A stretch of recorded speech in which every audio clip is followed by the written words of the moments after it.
All right, perfect. Welcome everyone to the JUMP 2023 Summer Test Prep. This is the first course for you guys. This is on cars. And then I'm Kush. I'll also be teaching the one on chemistry. And yeah, and I'll be kind of leading this week, all the office hours, everything as well. So before we jump right into it, welcome. And then just a quick those things about me before we begin. About me, I'm a rising senior from Connecticut. I'm a chemistry major and a business minor. I took the MCAT in last August, so about a year ago. And yeah, I'll be teaching cars and chemistry. And a fun fact is I'm also a triplet. I think we have about 13 people here, so I would like to get to know you guys a little better as well. What we're working with, so there's a little icebreaker, so we can just go around. You can say your name, year, where you're from, major, and a fun fact. You can turn your camera on, that would be great as well. But yeah, you can just go into the list that I on my screen. I can just call on you. So Jayla, can you want to go first? Hi, I'm Jayla. I just graduated. I'm from Las Vegas. I was a sociology and international studies double major. And fun fact, I've been vegetarian for 12 years now. Very cool. And then who do I have after that? Anthony?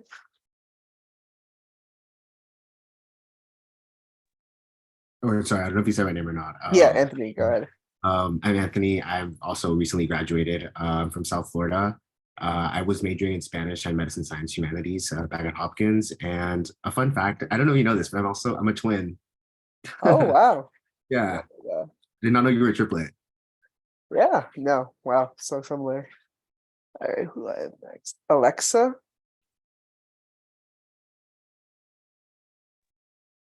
I tried to turn my camera. Oh, there you go. Hi, everyone. My name's Alexa. I'm going to be a senior this year. I'm from Miami. I'm majoring in bio. And fun fact, I have 5 siblings. Wow. All right, who's next? Sydney? Hi, I'm Sydney. I'm a rising senior. I'm from Pittsburgh.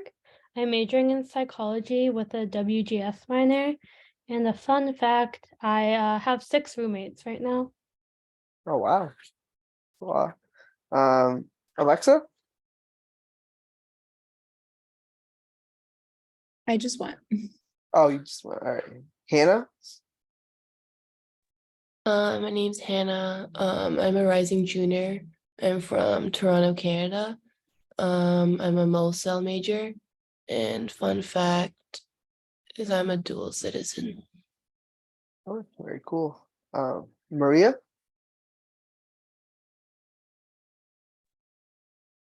Hi, I'm Maria. I'm a rising senior. I'm from Miami as well. I'm a public health major. And fun fact is I was studying in London in spring. Very cool. Sandy? Hi, my name is Sandy. I'm also a rising senior. I'm from New York City and my major is MoCell. I don't know how fun of a fact this is, but I really dislike papaya. Think. All right, thank you. Donovan? Yeah, so obviously my name's Donovan, rising senior from, can you hear me? Yeah, I Just can hear making you. sure. Okay, perfect. Couldn't tell. I'm from Toledo, Ohio. Major in Chem BE. Fun fact. I do not know. But just like about me in general, I guess. Yeah. I have to first studying for the MCAT this summer. I have to start studying at 7 p.m. because that's when I get back from work. So that's exciting. Sounds tough, but I'm sure you'll do great. All right, let's see who's next. Julissa? Hi, everyone. Can you hear me? Mm-hmm. My name's Jaleesa. I'm a rising junior from California, and my major is public health and sociology. And a fun fact is I'll be studying abroad in the spring. Very cool. All right, let's see who is next. Mariam? Sorry if I pronounced that wrong. You're good, you're good. Yeah, so my name is Mariam. I'm a rising junior. I'm from Southern Maryland. My major is neuroscience, the minor in writing exams. Fun fact is I'll be studying abroad in the fall. Cool. That's right. All right, next. Sorry, I don't really know how to pronounce this. Nagna? Sorry if I pronounced that. My name is Nyanya. I'm from Dallas, Texas. I'm also a rising junior. I'm majoring in biomedical engineering. And a fun fact about me is that I'm a huge foodie. Very cool. All right. I think, is that everyone or did someone not go? Did I miss anyone? Everyone what? You're good? Okay, sweet. Good to know you guys. Hopefully I'll see you sometime around this week as well and then the rest of the summer. And yeah, get started. If you're all here for. All right, so going right into it, the types of articles you'll see on cars. A lot of this is through the Kaplan book you guys are probably given. So you can also follow along through there if you start reading it. The types of articles, the car section of MCAT, so there's half of them are humanities and half of them are social sciences. There's a variety of disciplines that are tested in the car section.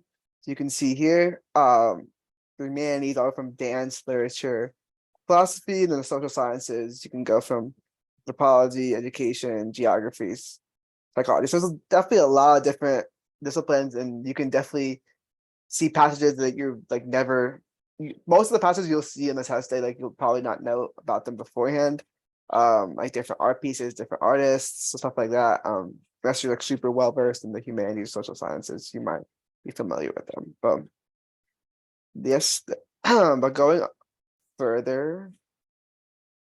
All right, so types of questions. There's 3 types of questions the MCAT tests you on. Probably seen these before. So the first one's the foundations of comprehension. So that's 30% of the questions. This is the most like, it's not really straightforward, but this is the most like kind of questions you think when you see like reading comprehension, like in the SAT when you were in the reading comprehension section. So this was foundations of comprehension. They mainly just test like what's the main idea of the passage, specific details of the passage, some inferences, and like what's like the meaning of this word, stuff like that. So it's like what do you think of reading comprehension? So that's like 30% of the MCAT, and the other 70% is a little bit more in depth than these questions. So the next 30% is the reasoning within the text. So that's basically like what kind of purpose does the information have in the context of the passage? So how does one piece of information relate to a different piece of information? This is support the author's claim, not support the author's claims, stuff like that. The next 40% of the most content of the CARS questions kind of is reasoning beyond the text. So it's a little bit more advanced, more like extrapolating information and placing into new context and how new information can relate to the passage. So if this discovery is made, how does this affect the author's stance in this passage? Something like that, for example. And we'll go through a lot of passages in the next today and tomorrow. So you'll get a good mix of some types of each of these questions, and you can kind of focus on which types of questions you have most struggle with and kind of focus on that as well. And you can really hone it on different questions. Okay.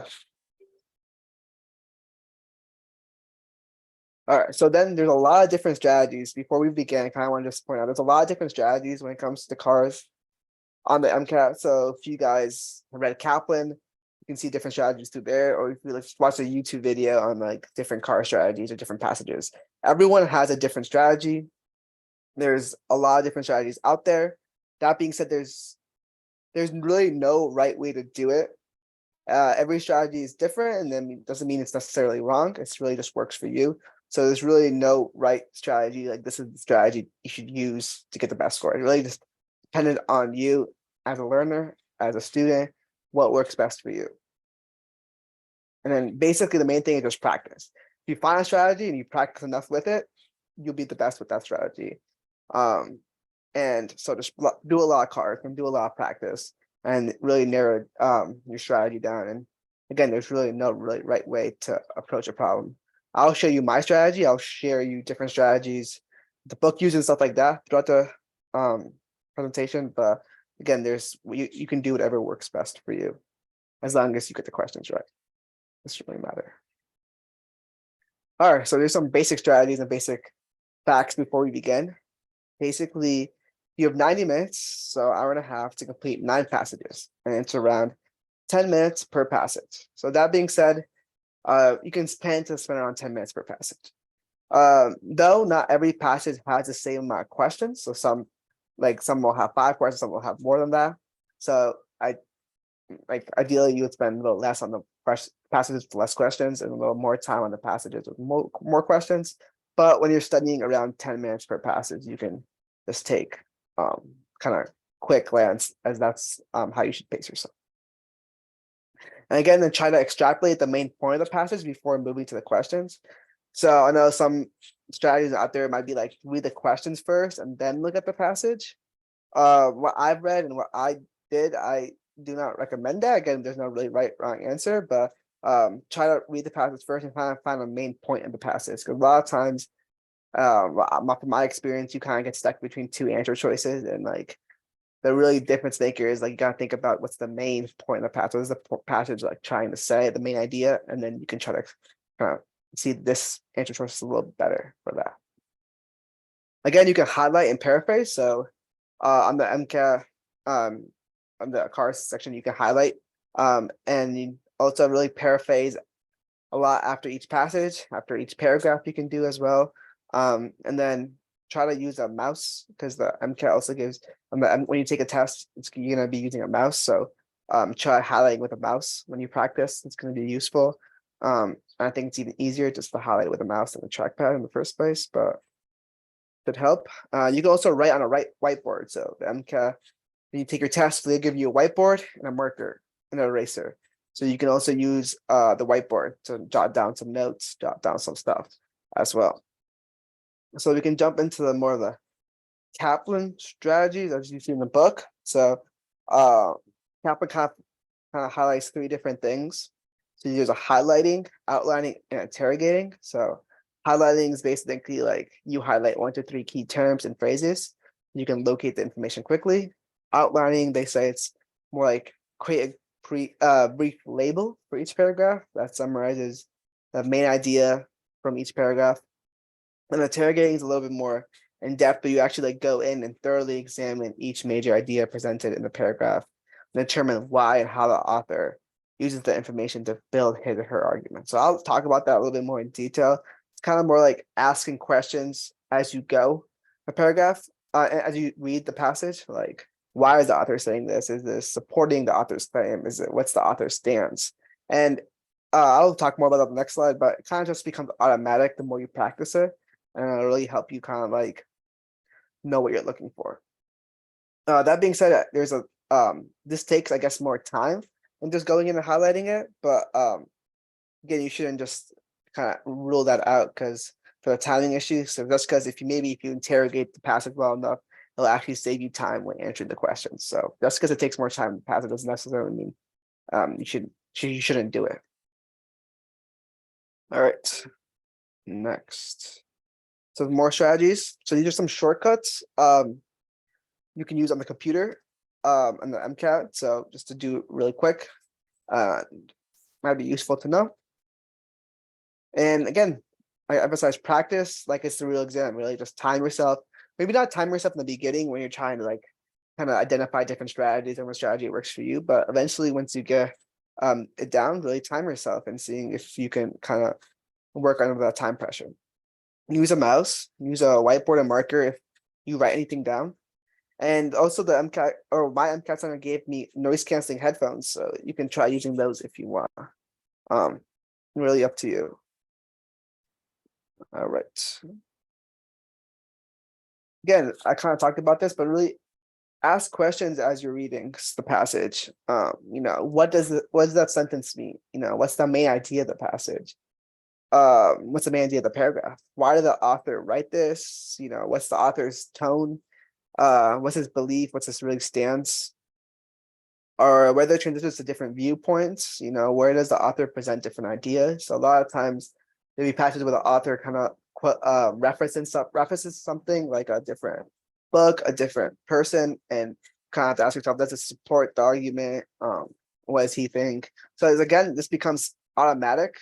The more you do it, so the more you do it, you kind of you do it by yourself. So it's an interrogating strategy from Kaplan, similar to that. Yeah, it does take a little bit more time, but the more you practice it, again, it's automatic, so they'll become more useful, and again, it'll probably save you time on the questions. Okay. All right, so I will go through a passage now. This passage is from Jack Weston. If you guys don't know Jack Weston, it's a website that has a lot of free passages that you can use. They have something called like cards of the day, so they post a different cards passage each day, and I would recommend you all just go ahead and do that. It takes like 10 minutes throughout the day, and just go and just every day do a cards passage, and they change between different subjects, so you'll get a wide variety of them. And this one's from May 20th. It's called Chimpanzee Domestication, and I'll go through this one. But before I begin, I know I've been talking about any questions before I move to this passage.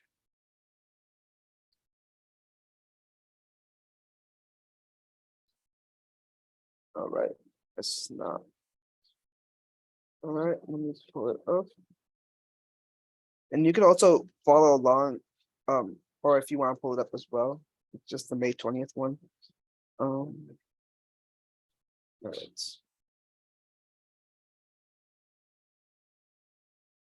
Okay. Again, I'll just go through it with my strategy, the one I use. So basically, I'll highlight it. I'm not very good at highlighting. I kind of highlight a lot of things. So it's like, don't freak. Alex probably not going to be the best for you. Just do whatever and realize highlight how it works best for you. It's really different from different people. And then I'll try to like summarize it, and I'll summarize the paragraph in like a couple words. I'm not going to write anything down, just like kind of summarize it out loud or in my head. And after I read the whole passage, I'll kind of go through the things I highlighted and kind of like paraphrase the passage and try to see how the author built his or her argument, and then kind of summarize the passage in like one sentence, what the author is trying to say. And then I'll move to the questions. So I'll go through this so it'll make more sense, and then I'll go through it at the end again. And hopefully, if you have any questions or I'm going too fast or I'm not clear, just let me know. Okay, I can go share my screen. All right, so this is how it looks like if you're on Jack Weston. So the questions are on the right and passages on the left. This is how it looks like the MCAT as well. And you have a highlight and strike through for each feature. I don't personally use a strike through, but you can if you want to. I'll try to just highlight. And yeah, again, I kind of highlight a lot. And so it's really dependent on each person. All right, I'll just read through it and let me know. Go. So the first, and you can time yourself to the right as well. I'm not going to time right now, but when you do it, you can time yourself. All right, so passage 1. Human beings domesticate the chimpanzee by means of an institutional and physical apparatus whereby the animal is totally dependent on its caretakers. So I'll say human beings domesticate the chimpanzee. All right. The chimpanzee, by contrast, domesticates human beings by putting them to its service. All right, with their help and blessing. The chimpanzee not only receives food and affection, but it also gains access to services that it would never aspire to without its interaction with human beings. Humans, for the part, depend professionally on these primates whose care provides human caretakers with jobs. Sometimes humans and chimpanzees mutually depend on one another. So this is a good, this paragraph kind of summarizes itself in the end, which is very nice. You know, humans and chimpanzees mutually depend on one another. That's a perfect summary for the paragraph.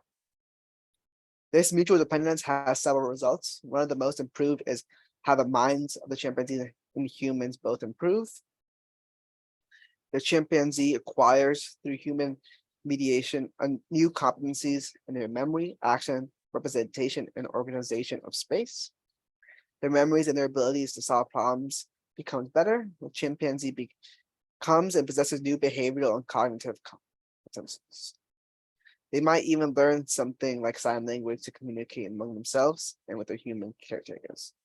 Basically, chimpanzees become smarter by interacting with humans. That's my summary for that paragraph. Something really quick.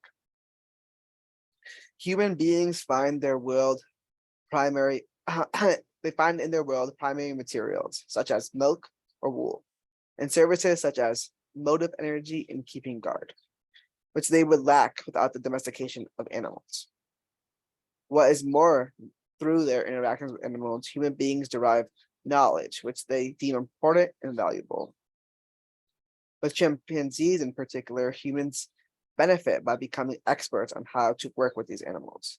This helps humans in a variety of areas, from practical benefits for jobs such as zookeepers to mental benefits, such as those obtained by chimpanzee researchers, or the knowledge observing chimps allows humans to gain in anthropology, biology, and zoology. So summary there is like human beings can benefit from interacting with chimpanzees as well, from practical to mental benefits. All right, moving on. Chimpanzees, for their part, can then turn the cognitive capacities of human beings to their advantage. So they profit from human representations, actions, and language. In other words, they use human cognitive competencies to transform their own. The human becomes a form of cognitive prosthesis, which is rather special because it possesses a certain autonomy. The human becomes, in other words, a supplement that helps the chimpanzee's mind, similar to the way computers help the human mind. So you can say that chimpanzees use the human cognitive competencies to their own advantage. That's my summary. And here you can also note a quick shift in the passage. First, it's like both chimpanzees and humans help each other. They're very mutually beneficial, but now it's comparing the chimpanzees' use to humans like we use computers to help the human mind. So it's more kind of exploitative. So it's like you can note that as you read. Situation is certainly surprising. The wild chimpanzee does little to exploit the skills of other beings. At that very most, it introduces them into procedures of cooperation among its fellows. So if one chimpanzee is good at childcare, for instance, that chimpanzee will help others raise their children, but for the good of the community and not for the selfish goals of its leader. The management of primatological resources, in the same sense as one talks of human resources in business, is absent from wild primates societies, even the most evolved. So you can say that this idea of chimpanzees exploiting other people's skills and using them is not found in wild chimpanzees, only in domesticated ones. It's a good summary. If the wild chimpanzee is intelligent, he is rarely so. As Arnold Lester puts it on credit, which means that the non-human primate knows how to be more intelligent by using the intelligence of others to its advantage. All right, chimpanzees in human care use the intelligence of humans to get more food or affection or anything else that they might need, simply for their own benefit, not for the benefit of the humans. Humans do benefit, but not because the chimpanzee wants to do so. So chimpanzee again exploits humans just because for their own selfish benefit. That's a summary. The cooperation between the humans and chimpanzees in labs or zoos therefore results in several situations of dominance. This is humans alone have made zoos and labs in which they can dominate chimpanzees, but in which chimpanzees can do a little bit of domination as well. So that's the passage. Then I go in and try to summarize how the author builds its argument. So the first paragraph, the author talks about this mutually beneficial relationship between humans and chimpanzees and how they both depend on one another. Second paragraph, it kind of delves into chimpanzees, how the chimpanzees benefit from humans. They possess new behavioral and cognitive competencies. Third paragraph, it talks about humans, how humans benefit from chimpanzees, from practical benefits, their jobs to zookeepers to mental benefits of working with animals. And then it takes a turn to how chimpanzees actually use humans more and kind of exploit them, and to help them and use their cognitive benefits to help them. And then it compares them to wild chimpanzees. Like wild chimpanzees don't really do this. They kind of help the community, not for their own selfish needs.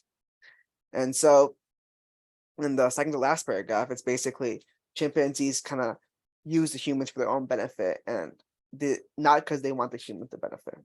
And that's what the concluding paragraph kind of says, the humans might dominate the relationship, but also chimpanzees can also do a little domination.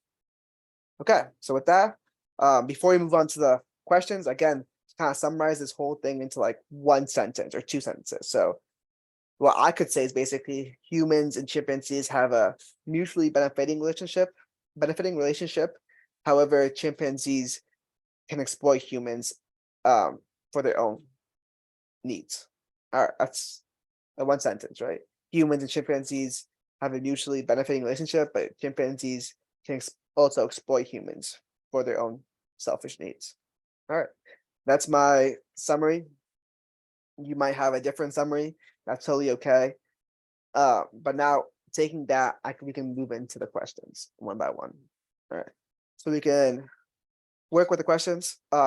If you have a account with Jack Weston, you should make one for free. You can actually find the solution. They have good explanations why.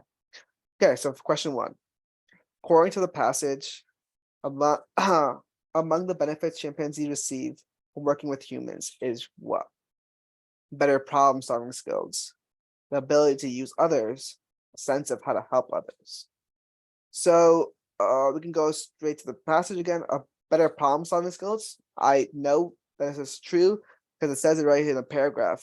When I read it, right here, when it's just what chimpanzees. So you can see here, I don't know if you can see my mouse, but their memories and their ability to solve problems becomes better. So one is true.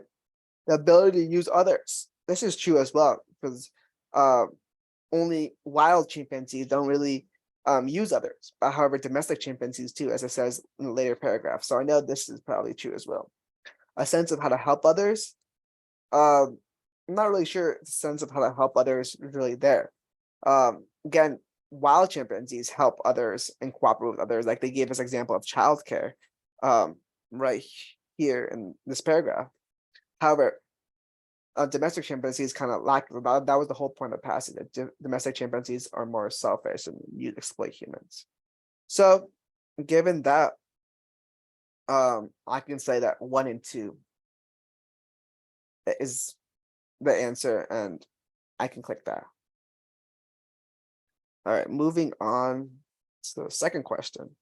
And yes, this is the correct answer for the question. It would be consistent with the author's views that of human chimpanzee relations for humans and chimpanzees to regard each other as well, helping each other to survive, professionally benefiting from one another, from each other, useful to each other, coexisting happily. So helping each other to survive, I'm not sure there's really any kind of like mention of survival here between human chimpanzees. Chimpanzees don't really, the passage doesn't say anything about chimpanzees helping humans to survive at all. It benefits them, but it doesn't really make them survival. So we can kind of cross A out, I think. We can use a strike through to do this. All right. Professionally benefiting each other. We could go to the passage because I know I saw something about professionally helping with jobs or something right here. So this human beings benefit from practical benefits for jobs such as zookeepers and mental benefits. So I think humans can benefit professionally from chimpanzees, but it's not really mentioned of chimpanzees benefiting from humans professionally. So that's probably not the right answer, and we can kind of rule that out for now. They're useful to one another. It's kind of more open-ended. And with this, I guess they are, it says it right here in the first paragraph that they mutually depend on one another, and throughout the paragraph it says different things like humans gain and chimpanzees gain in the second and third paragraph from this interaction. So yeah, I would say they are useful to one another. They're coexisting happily. Doesn't really talk about emotions here. They just doesn't talk about humans are happy more or chimpanzees happy more. It does say for mental benefits, humans gain mental benefits. But I think the best answer here is really they are useful to one another. That's the most straightforward answer. Yeah, and if you have to make really any inferences in any of these questions, they're probably not the best answer. All right, question. All right, if a wild chimpanzee brings fruit down for other chimpanzees, this information will best support which of the following arguments? A, that the chimpanzee was not ordered to do this by another chimpanzee. The chimpanzee learned to do this by observing humans and helping each other. No other chimpanzee could reach fruit. Or D, there was no leader in this chimpanzee group. So this scenario of the wild chimpanzee bringing fruit down for other chimpanzees is very similar to this kind of right here in the second to last paragraph where the author talks about no, it's this paragraph here. The author talks about childcare. If one chimpanzee is good at childcare, the chimpanzee will help others and raise children, but for good of the community and not for selfish goals of the leader. So this is an important passage right here. So knowing about this, we can kind of is there no leader in this chimpanzee group? The thing about leaders, just because something doesn't mean there's no leader in the chimpanzee group. Is probably not the best answer. No, the chimpanzees could reach the fruit. I don't know. That's the best. I don't really say that the chimpanzees just do this because no other chimpanzees can do it. It just means the childcare one. They're just like this chimpanzee that helps the childcare. It's just good at raising children. Doesn't mean other chimpanzees can't do the same thing. The chimpanzee learned to do this by observing humans helping each other. Again, there's no really mention of humans helping each other and chimpanzees observing humans helping each other, and that's what drives this. So I would just really focus on this couple sentences here for this question, and I'm looking in or A, the chimpanzee was not ordered to do this by another chimpanzee. So looking at this couple sentences, so they do it for the good of the community, not the selfish goals of the leader, because they just do it. They help chimpanzees help other chimpanzees to help the community, not because the leader told them to do so. So knowing that in that sentence, we could give A as the best answer, that they were not ordered to do this by another chimpanzee. They were just doing it to help their whole community. And this is the best answer for this question. Okay. Question 4, which of the following beliefs would be most in agreement with the theme of the passage? So this is again the theme of the passage. This is kind of where knowing the main idea and summarizing the main idea before going to the questions kind of helps, because this is a very general, like overarching question. So again, our summary for the passage, or my summary in this passage, was that humans and chimpanzees mutually benefit one another. However, chimpanzees tend to exploit humans for their own advantage. But knowing that, let's go to this. What's the theme of the passage? Relationships are often their own rewards. Maybe. Human evolution comes with its advantages. C, in helping each other, we help ourselves. D, harmony between peoples is better than war. So knowing that, I can kind of automatically rule out B, because it doesn't really talk about human evolution in this passage at all, with the advantages of human evolution. That's kind of just out there, not really aligned with my theme of the passage. Harmony between people is better than war, can rule that out, because there's really no mention about war in this passage. So we're between A and Z. Relationships are often their own rewards, or in helping each other, we help ourselves. So again, going back to my summary is basically chimpanzees and humans mutually benefit one another. So that's again in helping each other, they help ourselves. And chimpanzees can also gain stuff, and humans can also gain stuff. So I think that's why I think C is most closely aligned with my theme, because they are mutually beneficial. So idea of mutually benefiting is they help each other, but both parties are helped because it's a mutually benefiting relationship.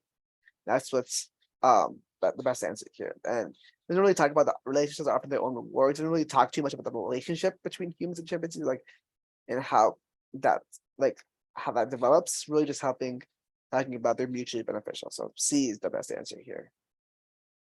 But you can see how just knowing that theme and summarizing it yourself before can help you answer these questions. All right. Question 5. The author can be best viewed as an advocate of what? Again, this is another question. That's more advanced. Again, knowing the theme can also help with this question as well. So the author is an advocate of A, allowing humans and animals to experiment on one another. B, allowing chimpanzees to avoid domestication and stay wild. C, relationships in which both parties dominate one another. Or D, relationships in which both parties give each other advantages. So we can go step by step. So A, allowing humans and animals to experiment on one another. We can just kind of rule that out straightforward because there's really no mention of either chimpanzees experimenting on humans or humans really experimenting on chimpanzees. There's a mention of research, but not specifically experimenting. Or let B, allowing chimpanzees to avoid domestication and stay wild. Again, he talks about the difference between wild chimpanzees and domesticated chimpanzees, but the author doesn't really have a stance on that. They kind of just doesn't say one is better than another. It doesn't say that chimpanzees should avoid and just go wild. It just kind of observes it. It's more observational stance, observational tone. So I don't think this is the best answer here. Does not have a very hard stance on this. C, relationships in which both parties dominate one another. This is where people can kind of get tricked up sometimes because it does mention the word dominate, and the MCAT kind of the questions answers have this keyword sometimes hidden in them that kind of trigger your brain. So when I see dominate, I know it mentions dominate in this last paragraph, but I have to be very careful not to just click that because it says dominate in it, but really to understand what the question's asking or what the answer choice is asking or saying. So C, relationships in which both parties dominate each other. So it says here in the bottom that humans can dominate chimpanzees through zoos and labs, but chimpanzees can also do a little bit of domination as well. Like I can kind of trick you up, but again, our main theme, like back to the theme that we kind of saw was that both humans and chimpanzees have a mutually benefiting relationship, and chimpanzees can also exploit humans. So, and looking at that theme, looking at that summary, we can go to D, relationships in which both parties give each other advantages. And that's the kind of definition of a mutually benefiting relationship again. So we can kind of choose D over C here. So kind of again, knowing the theme and knowing the main idea of the pattern can help you kind of differentiate between two similar but however different answer choices. So that's why D is still a better answer than C, because it doesn't really talk about domination as much as it talks about having this mutually benefiting relationship and how both parties can gain advantages in this relationship. Okay. All right, paragraph 6. So this is another kind of classic question. So in paragraph 3, the author implies that chimpanzee handlers are what? So we can just go straight to that paragraph 3. So it kind of points us to this paragraph right here. Paragraph 3. All right, so this one implies that chimpanzee handlers are what? Scientists, paid well, C are hireable, or D are teachers. So looking at this paragraph, we know that humans kind of derive knowledge they deem important and valuable. Humans become experts on how to work with these animals.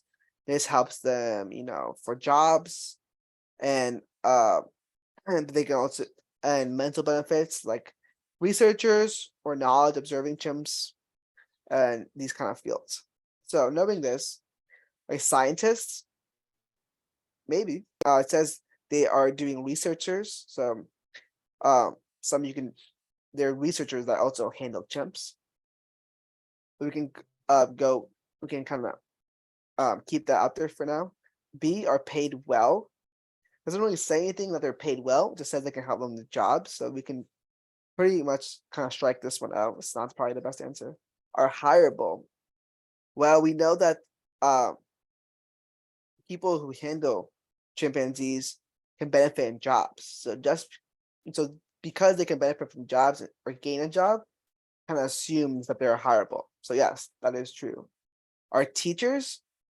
Possibly they can be teachers, but doesn't really say anything about them teaching or passing the knowledge out. So you can kind of strike through teachers. So really the two options are scientists and are hireable. And these are both it can be kind of difficult to differentiate between them, but it says we gotta be careful what it says. The author implies the chimpanzee handlers. So passage says that some chimpanzee handlers are scientists, but not all of them, right?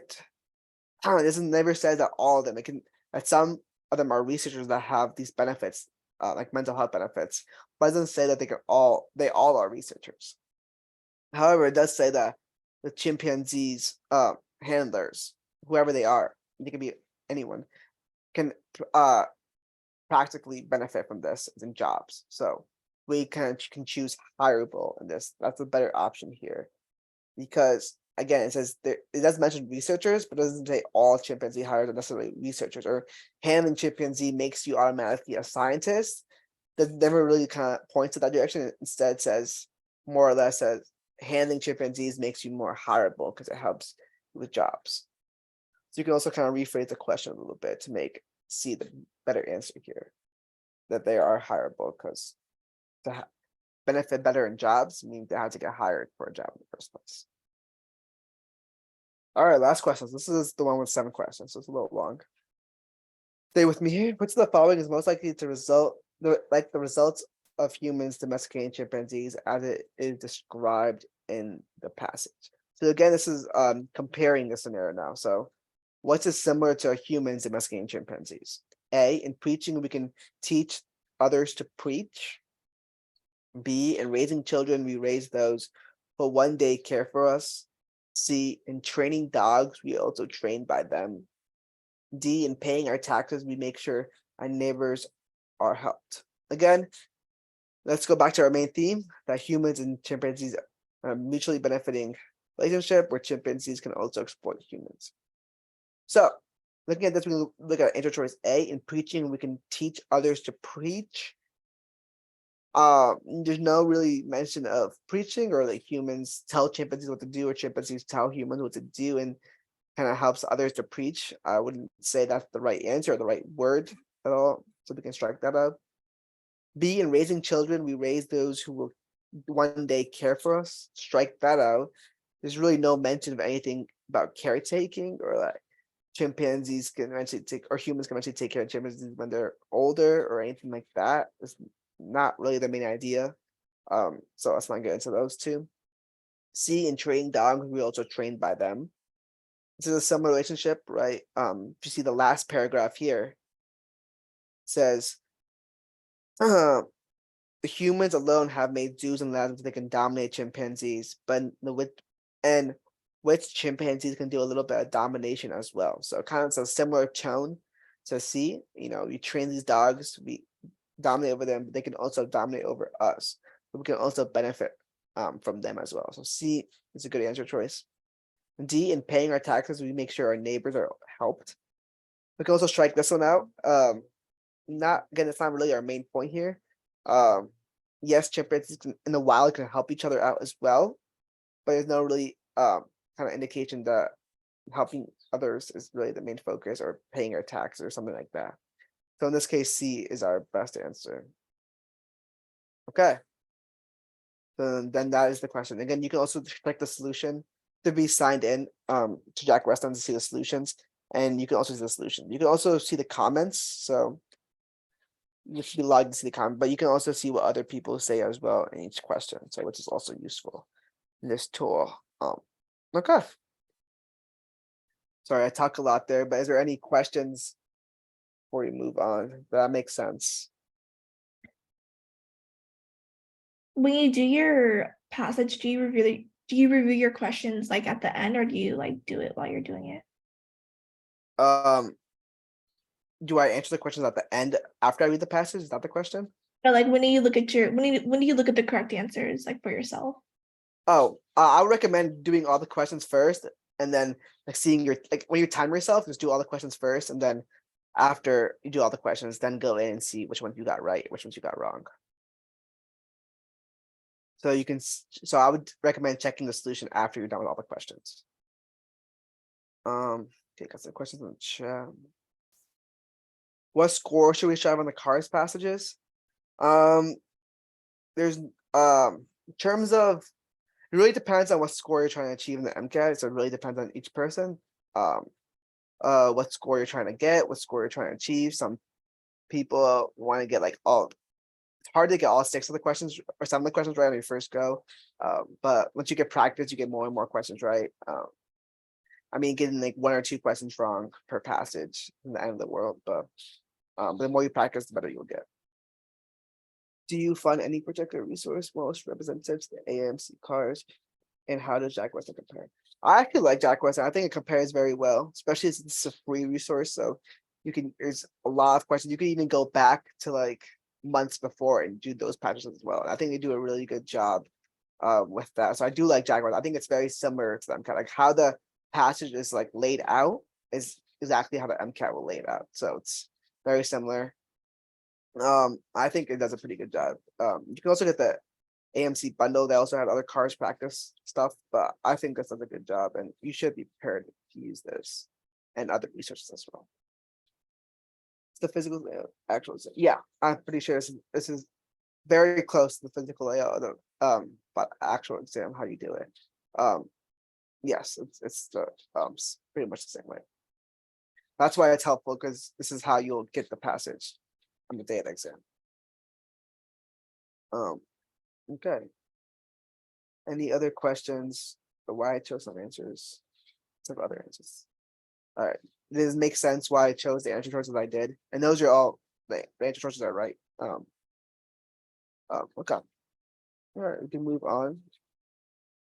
And you guys will also have a chance to practice this yourself. Probably more tomorrow. But okay.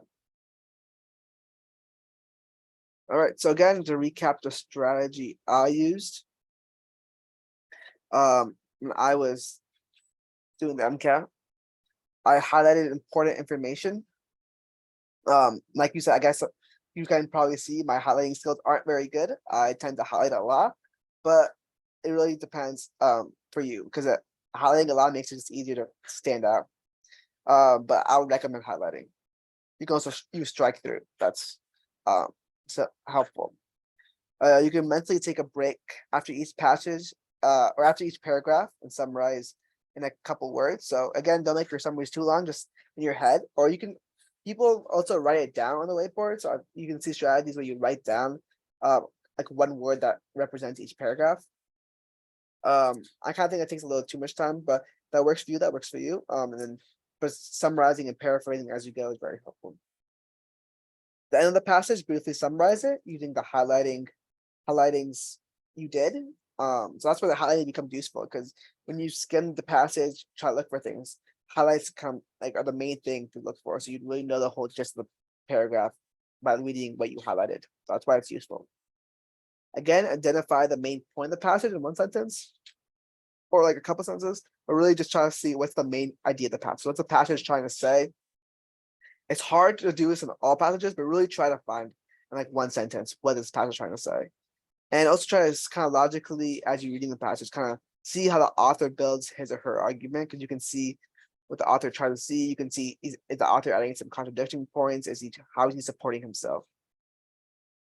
And remember this main point as you answer questions. Like you probably saw, knowing the main point of the passage can help you really identify which is the right answer, which is the wrong answer. Okay, again, there's really no right strategy here. So really try to experiment as much as you can. Experiment using different strategies. You can go online on YouTube recently, you can see like tons of strategies there. So really try to experiment, see what works with for yourself, and kind of curate that, and then start practicing and practicing and practicing, and you will get a great score. In the sake of time, I was gonna also have you guys do it as well. And then we can discuss it, but I'll probably say that for tomorrow. But it's just some other, I can talk about the other practice resources you can use as well for cars. So again, Jack Weston card of the day, I would recommend doing that every day if you could. There's also the double AMC cars practice. So if you buy this bundle, you can also get cars practice with that. And that's really good. Again, it gets you, the more cars passages you do, the better you get, because you get a variety of different disciplines in there. Like this was, I don't know what this was, but like biology, I guess. But you could also get like art passages or like music passages, and some of those can be a little more difficult for different people. So getting a wide range of different disciplines out there is better, and you can make you a better reader. There's a UWorld cars practice. So if you have UWorld, another resource you can use. This is also paid, but you can get a 1 week free trial for UWorld. So if you're in need of more material, you can always get that 1 week free and just like go crazy with that 1 week and just grind it out. Kaplan cars practice as well. So with the books, you also get some cars practice with the books, and that might be helpful. And also YouTube has some different strategies you can use as well. And you always useful to go just go on YouTube and see how certain people approach different passages, and they can also go just like I did right now. There's people that also go through passages and you can see how they approach a passage. Reddit is also a good one if you use the MCAT, because if you ever a question on a practice exam or anything like that, or any like a general question that you saw in one of your resources or one of your questions online, you can always just type it on Google and someone will have Reddit reply to it, probably guaranteed. So it's always good to see how other people think as well. Okay, I think we can stop there, and then we can just do the practice individually tomorrow, where you guys can do some practice and try out strategies best for you, and then we can go through those questions. So that's the plan for tomorrow. Any other questions? Anything like that?